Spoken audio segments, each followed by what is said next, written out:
What is the most unusual and incorrect reason you've had the police called on you?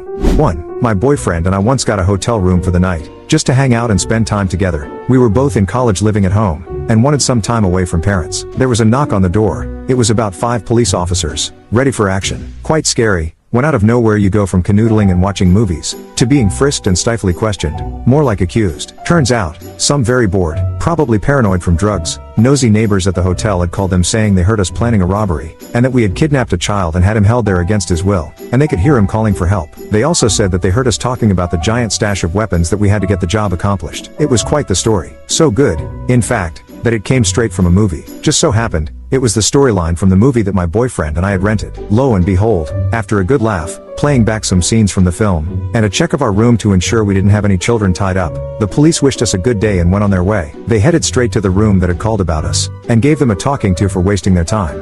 2. Was at a shopping mall, when I was approached by 2 local police officers, who asked if I had seen anyone with a gun. Before I could speak, a woman popped out of a shop behind me, and yelled, "That's him. That's the man with the gun." This left the officers and I looking at each other, trying not to laugh. Yes, I did have a gun. Stainless, .357 revolver. In the holster, next to the ammo pouch, handcuff case and radio. I was in complete police uniform, with sleeve patches and a badge. I was a member of the department that provided security for the governor and first family of our state. The first lady of our state was in one of the stores, shopping about 20 feet from me. The lady had called the local police dispatcher, and reported a man with a gun in the mall. 3. I was awakened by urgent pounding on the front door. I rushed downstairs in my underwear thinking the house was on fire or something. 2 officers were standing there. One of them brusquely informed me that it was illegal to do construction without a permit, or at 7 a.m. on Sunday morning. "Oh, that darn woodpecker," I replied. "It pecks on the metal flashing on the roof. Sounds just like a jackhammer." A plate of brownies appeared on my front porch later that day, with a sheepish apology from my neighbor. 4. My dad was a complete bastard. He was abusive, and although I repeatedly tried to work through it, and even go as far as go to counseling, he never felt in the wrong for beating me up.